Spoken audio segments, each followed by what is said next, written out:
Welcome to the Open to Hope Show. I'm your host, Dr. Heidi Horsley, and I'm here today talking about surviving the storm of multiple losses. And this is a show we have never done, but I thought it would be a really good one to do because, you know, oftentimes we either have a death of more than one person at the same time, or we have a death and then later on, often we have another loss.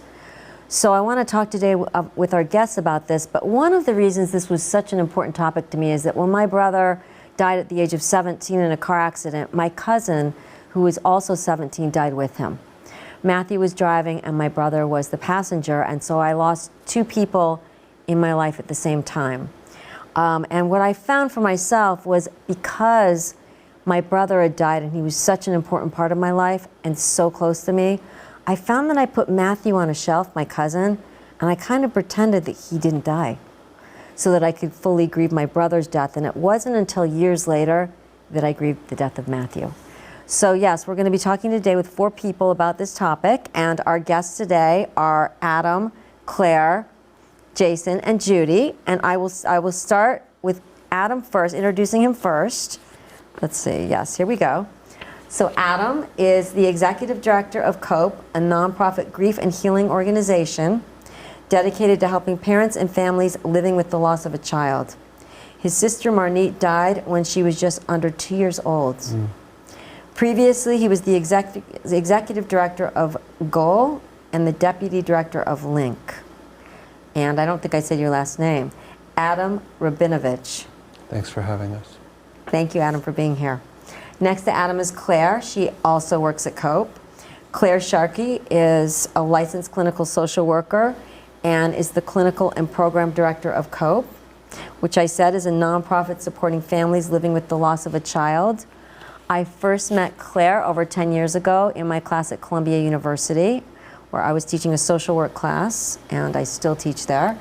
I loved her. She was one of my very favorite students, and she went on to crew this show for a few years, and now we are peers working together. Claire also has a private practice specializing in grief and bereavement. So welcome, Claire. Thank you. Next to Claire is Jason Wendriff-Ronicky. And let's see, let me get all this. I've known Jason for a long time. I know his parents, who I adore. I met Varda and Arnie first, and then I met Jason. And he is very involved in the sibling loss world. Jason is also a somatic grief therapist. He has a master's degree in psychology from Columbia University. He lost his only sister, Lauren, in a car accident when she was 24 years old. And he is a business owner and co-founded Shine Yoga Center. He is also very involved in the Compassionate Friends, as I said. He does many, many workshops, and he runs a virtual meeting on Thursdays at 6:30 p.m. So welcome, Jason. Thank you for having me. It's great to have you here again, because Jason's done a lot of our shows, which I love. And next to Jason is Judy Lipson. Judy lost both of her sisters. Jane died at 22 in an automobile accident, and Margie died at 35 after a 20-year battle with eating disorders. She has also since that time lost her dad. Judy founded Celebration of Sisters, which is an annual ice skating fundraiser that she skates in, and she is a phenomenal skater and has done this for 10 years, did it for 10 years, and this benefits Mass General Hospital.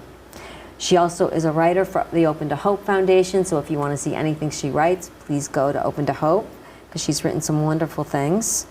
And she recently keynoted at the Bereaved Parents USA conference and presents workshops at the Compassionate Friends. So welcome to all of my guests, and welcome, Judy. Thank you for having us.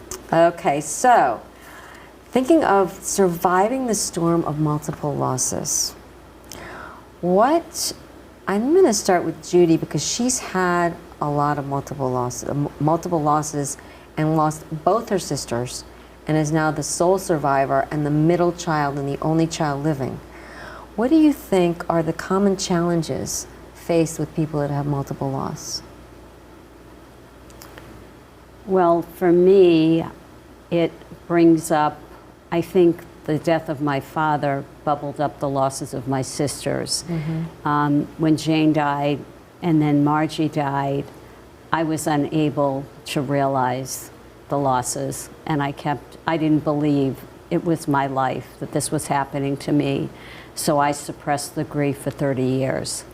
But then when my father died in 2011, it made me face and finally really deal with the grief of my sisters. This is so interesting, and it just reconfirms that it's never too late to grieve, and that sometimes we do put our grief on a shelf and then revisit it later on. And it was interesting how the death of your dad really triggered that for you. His loss as the anchor of the family that held the family together after my sisters died, and I knew was going to be a tremendous loss. I just knew that I couldn't shelf my sisters' losses any longer, that I had to face it. It was there. I'm not saying that I never grieved for them, but Yeah. I kept pushing it down and just kept myself busy taking care of everybody else. And then his death made me really grieve for them, and doing it was the best gift I ever gave myself. Well, it's interesting because while I grieved my brother's death when it happened, when my father died, I went back into my earlier feelings about my brother's loss. So I felt stronger than I had in a long time. And I kept going back and forth between grieving my father and revisiting my brother's death. So it's an interesting dynamic. Jason, what are your thoughts about challenges? So I think it depends. The challenges are different if you have two people that died at the same time, Yes. versus someone dying and then at a later time. Because when two people die at the same time, you almost have to make a priority Yes. of which one you have to grieve first, all right? Completely. If there's a space in between, depending on how you dealt with the first one, will very well depend on how you do with the second one, because they're harmonically connected. Because when you lose one person, it could trigger, unless when you dealt with the first loss, you dealt with it on a physical, emotional, and mental level. So if you've covered all three, then when the second one dies, there's a better chance that you can just deal with that other person. But if not, you may slingshot back. I like what you're saying, because I have clients that sometimes say, I don't know which person I'm grieving for. Yeah. And that's when they've had, one person's died and then later another person. Yeah, because they're harmonically connected, because like our cells remember, okay, this is what happened when the first person died, and then it winds up just being grief. And the person, I mean, they can bounce. I can see easily how a person can bounce back and forth between the two. Yeah. So what are your thoughts on this, Claire? I think it brings up a lot of doubt for people about when there's two different losses and you're going to grieve them in different ways because they're different relationships. And so it brings up a lot of fear, like, well, am I more upset here? Did I love this person more? Am I doing this one better or worse? And so then you're passing all these judgments on yourself while you're just trying to grieve. And so I think that's a really big challenge for people. It distracts from the grieving process because there's all this judgment about, well, what does this mean about my relationship with that person? What does it mean about me? What does it mean about how I'm doing it this time versus last time? Or at the same time, trying to kind of do that prioritizing. And so I think that really complicates the process. Absolutely. And speaking of fears, sometimes it brings up the fear of, I've had somebody die and now I've had somebody else die, and I'm terrified that it's going to keep happening. Yes. Like, who's going to be next, kind of thing. Absolutely. What about you, Adam? What are your thoughts on the challenges people face? As I was thinking about the theme of our conversation today, I was wondering, and am wondering, can we, each of us, and I'll speak for myself, get better at grieving? And what I mean by that is nothing to do with does grief get easier for each loss that we live with in our life, but can we bring some tools into our grief journeys that can help us through the ebbs and flows, if not the linear stages of grief, the ebbs and flows. And so at COPE, for example, and I know all of us care about providing supportive environments and tools that grievers can use to bring into their own journey and hopefully share with others in their supportive circles. And on a personal note, as I turn 50 as of this taping and continue through my life, loss and death and grief is only inevitable, and I have been trying to bring some of those tools that I learned along the way through COPE and other partners and folks in the field and other resources, and I do try and get better at grief each time I have a loss in my circle, in my family and my friends. The grief doesn't get easier. The grief doesn't get better. I hope that I get a little bit better at my own grief. I love what you're saying because at COPE you are helping people build a grief toolbox, like you said, and so they can use those healthy coping skills when they have another loss. Exactly. So, helpful resources. Judy, what kind of helpful resources do you think people should look at when they've had multiple losses? I think there's peer support, sometimes individual therapy. And did those things help you? When I was ready, I had to be ready. Yeah.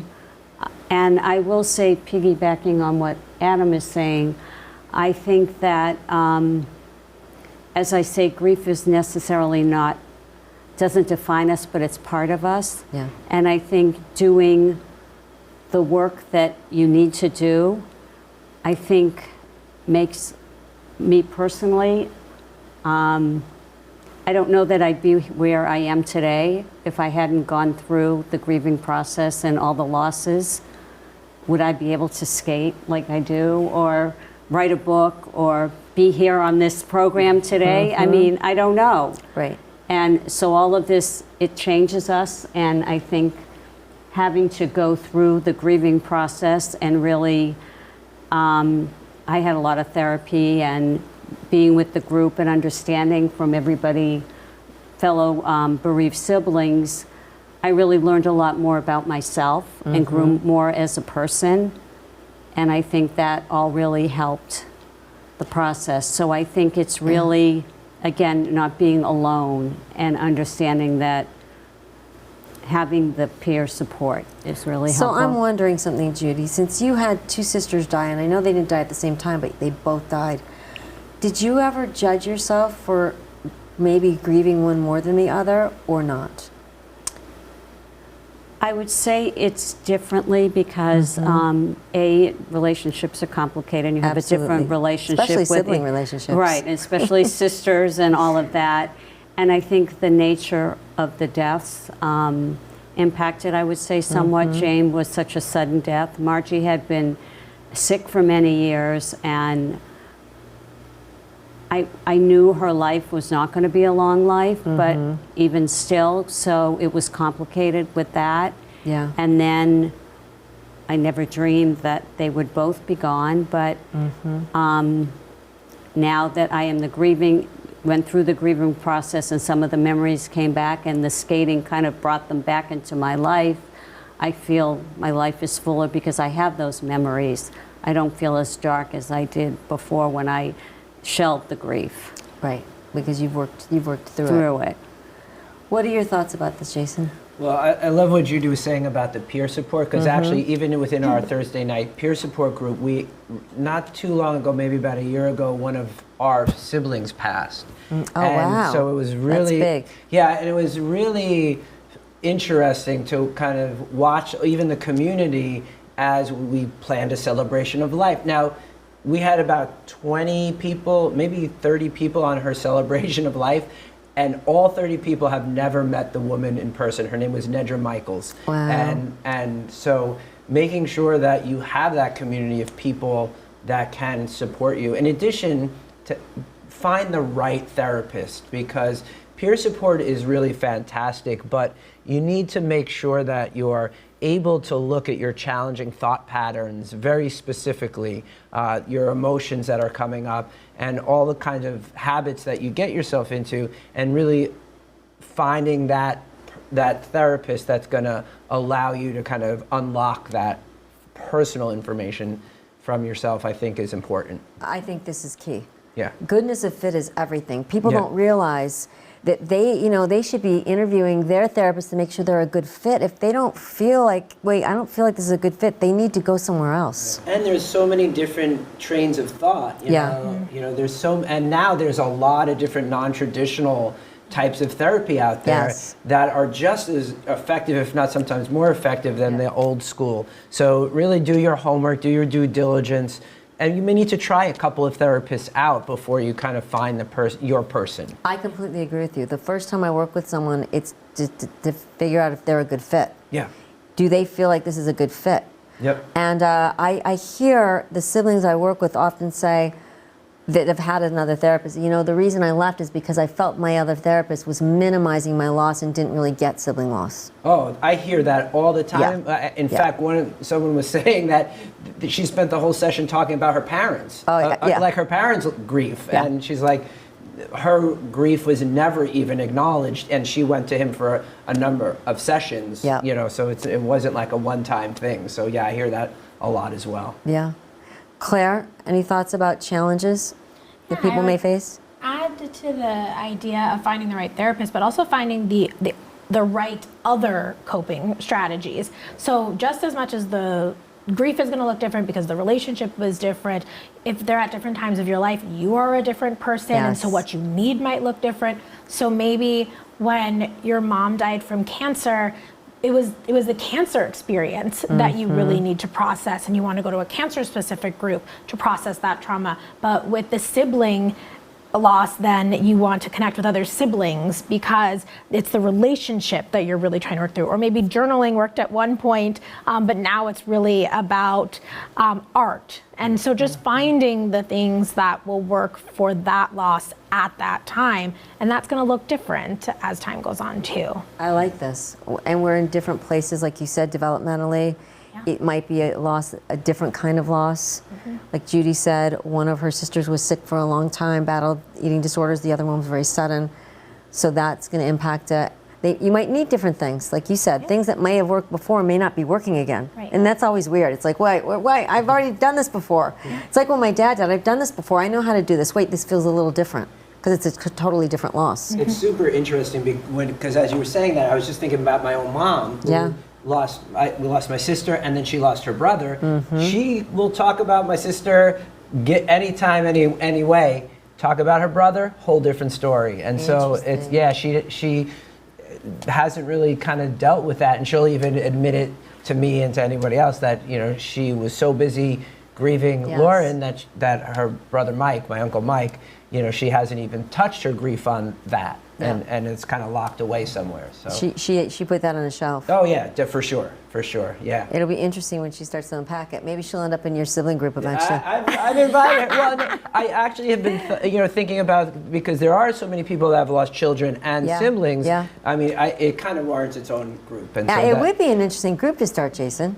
Yeah, it's be in the continued. noggin. It'll happen soon. Adam, what are your thoughts about challenges that Well, people may hearing face? from everyone so eloquently, and something Claire taught me early on in our working relationship, is how profoundly isolating grief can be and is. So I'm reflecting on, for myself and for others who I know, the importance of community. And as Jason highlighted, Yeah. it's so important to do the work for yourself and on yourself. And at the same time, as I move through my life and through loss and multiple losses, inevitably, how important community can be and is. So whether it's through peer support groups or houses of worship or faith-based communities or Facebook groups or whatever it might be, to find your tribe, so to speak, and find the people. And my hope is that for people who will, again, I say inevitably have multiple losses as they go through their life and their journey, hopefully those networks and communities are building naturally. But it's also important to be proactive and to find ways and spaces and connection points where you can grieve and be together with others who get it.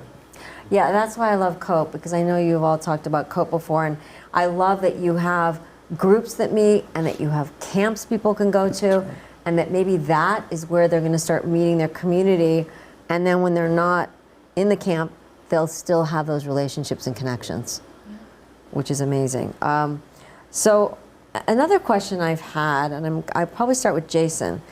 When you've had a death and then you have another death, it could be a death of a friend, wherever. You've had a death and then you have another death. Do you think the fact that you've had a death helps you? Like the fact that you lost Lauren, do you think that helps you?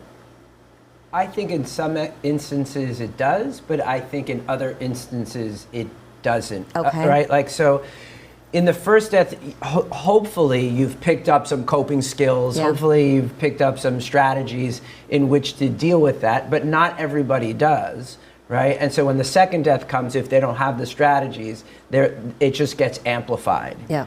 But if they have the strategies, then they can apply it, to the second death. So in some ways, it's a little can be a little bit easier, but that's if you kind of do the work right up front when you've had the first loss.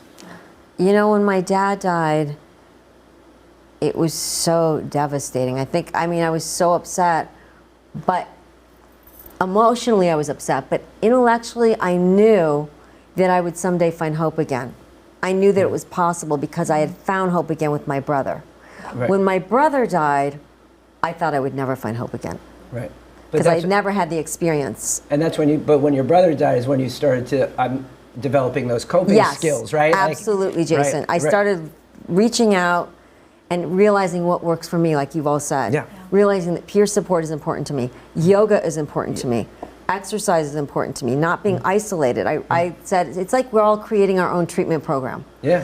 What works for us, and then keep doing more of that, you know? Yeah, it's putting those like little rituals in place that you can do every day because grief is so uncertain and you need certainty in the middle of that. So whatever you can do to kind of give yourself little rituals like exercise, like yoga, like meditation, healthy eating, journaling, writing, those types of things, right? Get those like little rituals down for yourself so that this way, we're all going to experience multiple losses at some point, right? Yeah, absolutely. Like, it's going to happen.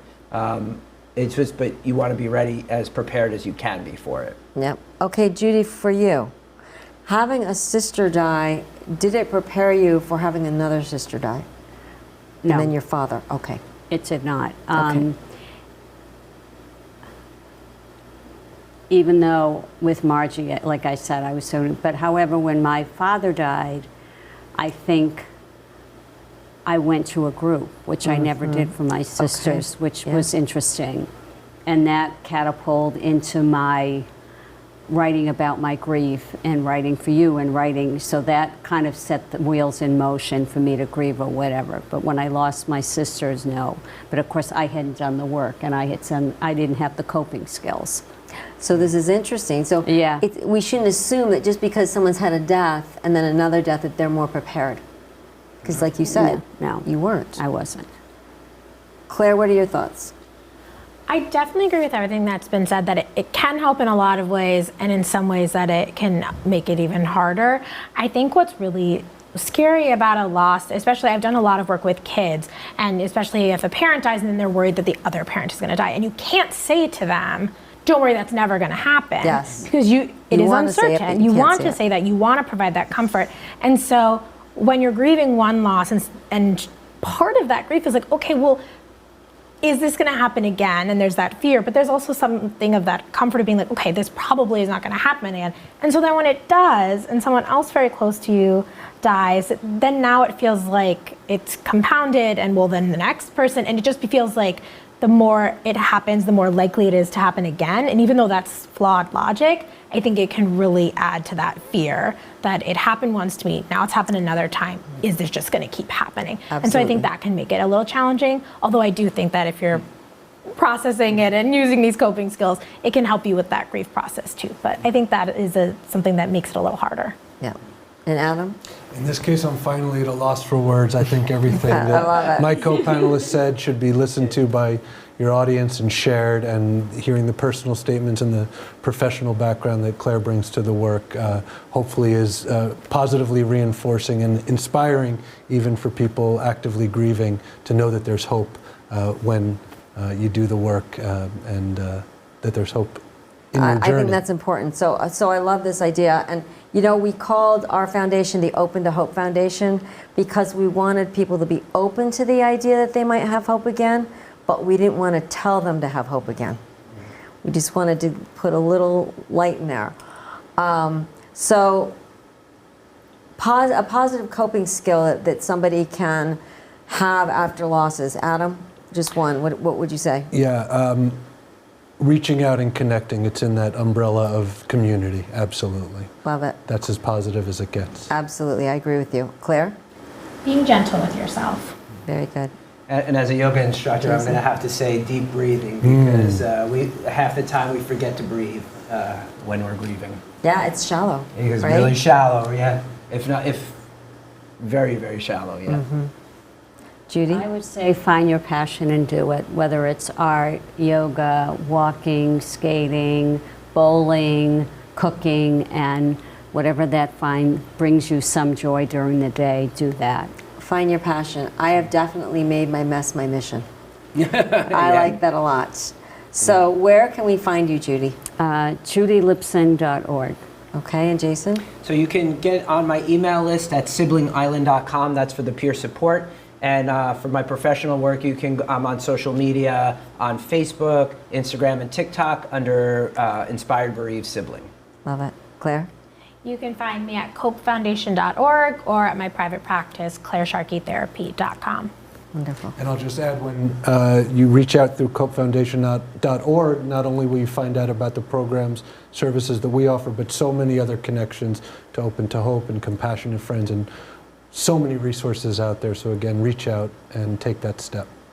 Thank you. Thank you, everybody, for everything you're doing to help people. And I just wanted to say that multiple losses will not destroy our lives. There is post-traumatic growth out there. And if we can work through our losses, we will get to that post-traumatic growth. There's a lot of research to support that. And thank you again. And please visit opentohope.com if you want to see more podcasts, if you want to see these wonderful guests. They've all been on podcasts. And I just wanted to remind you that if you've lost hope, please lean on ours until you find your own. And God bless.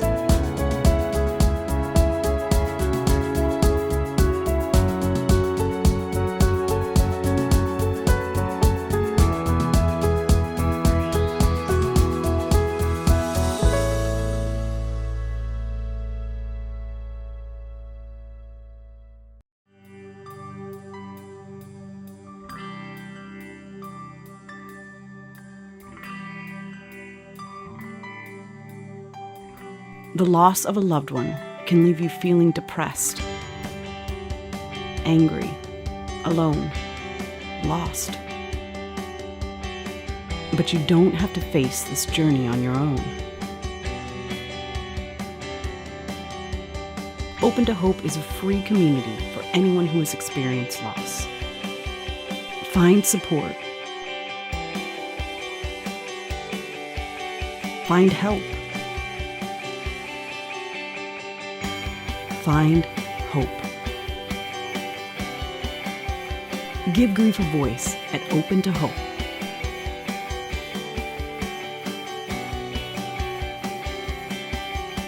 For more information, find us at opentohope.com.